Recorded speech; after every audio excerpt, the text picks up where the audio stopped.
welcome back to another Three Amigos video. In this video, I'm going to share my story of how I contracted the Leica Bug and how I ended up with 7 Leica cameras.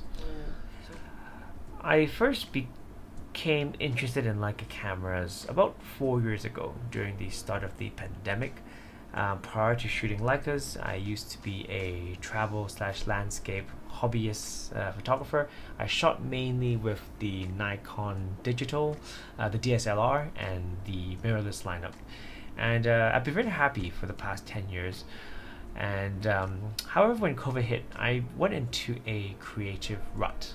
Hong Kong was severely affected by the lockdowns, and we couldn't travel for almost 3 years basically.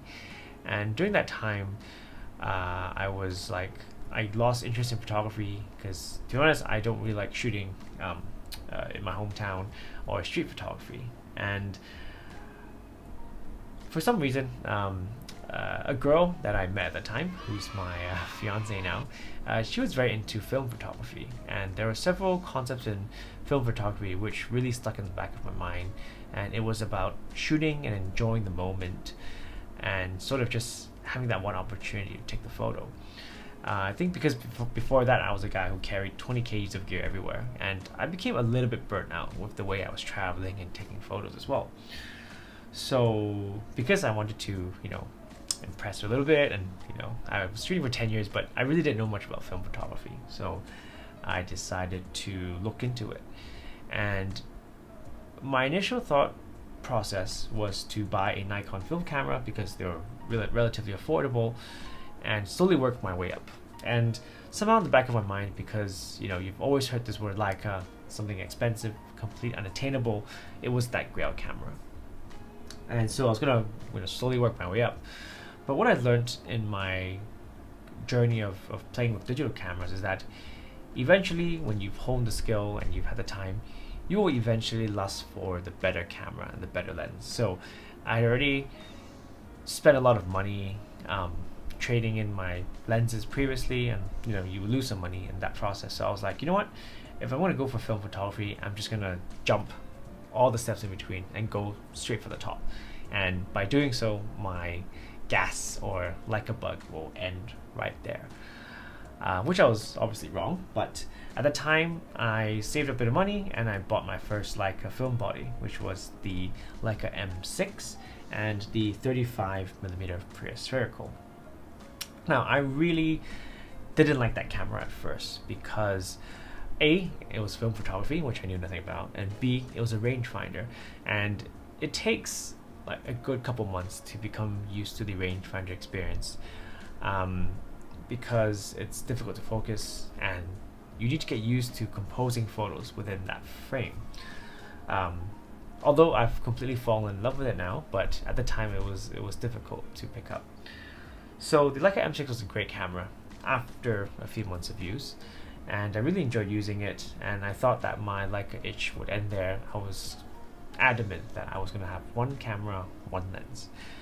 But as I would continue to be amazed by the photos that I was getting from the M6, I became curious as to what the digital Leica experience would be like. So I gave in and I bought my first digital Leica, which was the M10P, which I don't have with me today. Now, the M10P was a mistake. You can refer to this video to see why. And I was completely amazed by the files that I was getting from the Leica. And the only thing is that it wasn't a very practical camera. I couldn't take it on a holiday. I couldn't take it to the streets. It almost became a fashion accessory. So I decided to buy another Leica M10. And that helped solve the issue. But I realized that the Leica M10P was just sitting at home, and I just couldn't hold myself to the fact that I had a $14,000 camera that was just sitting in my dry box. So I was thinking of different ways to deal with the issue, and suddenly I was just browsing on my local carousel or eBay equivalent, and I saw that there was a Leica M10R black paint available on the market. Did a bit of research and found out that it was a limited camera with an improved resolution, and the price was high, but I thought to myself, I think it would hold its value quite well over time, and I really very rarely saw these cameras pop up in the market. So I realized that even if I traded in my M10P white and my M10, with a bit of cash, I could have one very functional camera instead of two cameras, and one was just sitting in the dry box. So that's how I got my first Leica digital camera, and I'm completely amazed by the black paint finishing. It feels very nice to hold in the hands, and once you touch a black paint camera, there's really no going back. So I was very happy with the M6 and the M10R black paint, and that black paint bug began to itch even more, and I was like, actually, you know what, there is a film equivalent of the M6, which was an improved version, which is the Leica MP. Now, the Leica M6 had two problems for me. Number one was the rangefinder patch didn't work very well if you were in a very backlit or high contrast situation, and so sometimes I struggled to focus, and so I gave in and traded in my Leica M6 for the Leica MP black paint. Now, how I justified myself was that the MP was a better camera, so hopefully it would break down, later on in the future. And this is the one film camera that I will one day hopefully take all the pictures in my life until I physically can't. And hopefully over time, with some brassing, then this will be a unique camera to me that will also have the stories of not just the photos, but the process of taking the photos. So again, a beautiful piece of machinery to shoot photos with, and that's how I ended up with these two Leica black paint cameras. And I thought, you know what, that would be it. But I was wrong. These two were great cameras, but sometimes when you're going out with friends or you're just on a casual shoot, you don't actually want to take a heavy brass camera around. So I was like, actually, are there any fun point and shoot cameras? I think this was a time where the Context T2 suddenly became a huge thing. So all over social media, I was seeing point and shoot film cameras, and my girlfriend had a Olympus MJU2, which was also a great camera. So again, I was hooked into the Leica brand, and I was looking for a Leica point and shoot camera. So this is where the Leica Minilux came into play, and this is an amazing point and shoot camera. It's a 40mm fixed lens f2.4 camera and takes amazing photos. And I'll make a review of this later, but eventually I was like, I justified my purchase, saying that this was a niche that those two cameras didn't cover, and I've taken lots and lots of great lifestyle and family photos with this camera. So after getting the Leica Minilux, I'm like, okay, I think I'm happy. So fast forward a couple months, and I'm always pay attention to what's available in the local market. And throughout this process of buying lenses and cameras, I began to know a few Leica dealers in Hong Kong, and it's a very dangerous thing to do. And I suddenly noticed that he had an M246 available for sale. So I noticed that it had been in the market for quite some time already. So I literally just messaged him out of the blue and said, hey, would you mind if I just lent the camera for a little bit? And actually the purpose of me wanting to lend it was I had a trip coming up to Switzerland, and I was like, you know what, do you mind if I borrow it for the trip and take some photos? And he was like, yeah, sure, go take it and see how you enjoy it. And the reason why I lent it was because I never imagined that I would enjoy taking black and white photos that much. Even when I was taking my film photos, I was taking mainly color photos. So I brought the M246 and I took it to Switzerland, and I was blown away by the tonalities in the Leica monochrome sensors. But there was something about the M246 which still didn't appeal to me that much. It was a very thick camera. And secondly, I felt the photos were a bit too digitalized. Like they were too clean, if that makes sense to you. Somehow something about Leica photographers who enjoy more vintage or softer looks. And so after using the camera, I returned it. I was like, you know what? Yeah, it's not the right camera for me. But then I had a friend who was a old Leica timer, and he was like, you know what? I think you would enjoy shooting with my M9 monochrome because, again, great tonality, but the photos are a bit different because it's a CCD sensor. So I met him up and I shot with his Leica M9 monochrome, put the photos on Lightroom, and was completely blown away by the CCD sensor. And so, as a result of which, I bought myself a Leica M9 monochrome. And I love this camera to bits. Like the portraits and street photography you get from this camera was absolutely mind-blowing. Now, I'm not going to go into details about why not just shoot with the M10R and convert it to black and white. It is different, and maybe I'll try and do some videos to compare how it's different, but the black and white photos that I was getting from these M9 CCD sensor was amazing. And as a natural progression, I really loved the M9 monochrome, and one of my other good friends said, hey, you should try the M9. The JPEGs, the direct JPEGs that you get from this photo are as close to the Kodak color film that you can get. And so for some reason I ended up with another M9 camera. Now, the two Leica M9 cameras are amazing cameras to shoot with.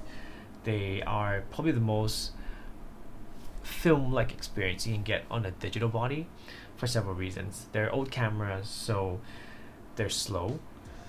But the LCD screen at the back is pretty much non-functional, so you can't see what photos you're composing. The colors, especially the M9, was like film. It popped like film, and you can only shoot this camera up to about 400 or 800 ISO. So you were shooting like film speeds basically. And I have a video of explaining how I have two M9 cameras and how I travel with them. And for some reason, I thought that, my Leica itch would end there. But then I was wrong. So one of my friends, Anson, he bought an M10 monochrome and he started sending me photos. He talked to me about how he could shoot at ungodly ISOs and get camera files that were so clean at low ISOs, and at high ISOs it was like film grain. So again, I looked more into the world of monochrome, and another photographer that I also really started to like at the time, Alan Scholler. I watched a lot of his videos and how he shot, and he was shooting at f8 at like 8000 ISO in broad daylight, and yet his photos were still so clean, and I saw that he was shooting with the M10 monochrome. So again, I fell into this spiral of watching YouTube videos and reviews about the monochrome and how the M9 to the M10M was a revolutionary jump. So I started to become interested, and I looked into the market at the M10 monochrome. But for some reason, in the local market, there wasn't a lot of M10Ms available at the right price or at the right condition. So fast forward a few weeks, suddenly I noticed that the M11 monochrome was available in the market. A new one at a slight discount, and at first I wasn't inclined to get this camera because I read that there were some issues with the M11. For example, like a slow startup time, and for example having issues with the firmware and freezing during shoots. But I read some initial reviews and I read that these problems had already been fixed by Leica. So I decided to bite the bullet and just go directly for the M11 monochrome. and so far I've been completely blown away by how amazing this camera is. I can shoot at 20,000 ISO and the photos come out so clean, and I literally can shoot at f8 in the middle of the night and still get usable photos.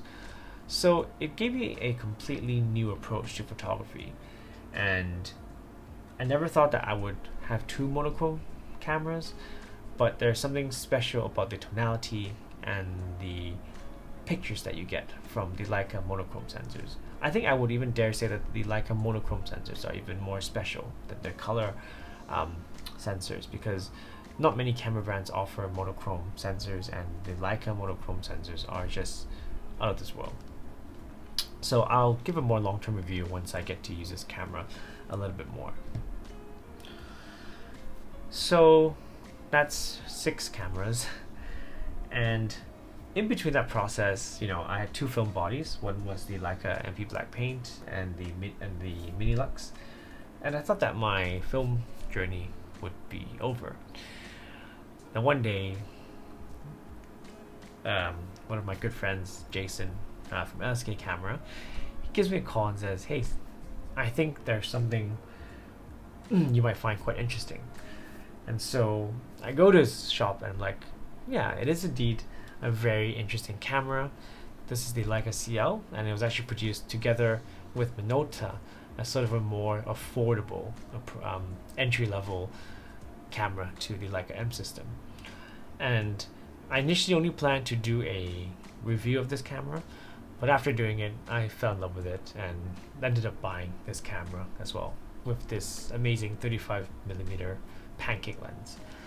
And how this camera fits into my lineup at the moment is that if I want to shoot the M but don't want to bring the black paint, but yet I want to use the M lenses and not use the point and shoot, and this sort of sits in between the Minilux and the MP. So there you go, guys. I hope I didn't bore you guys too much, but that's how I ended up with 7 Leica cameras.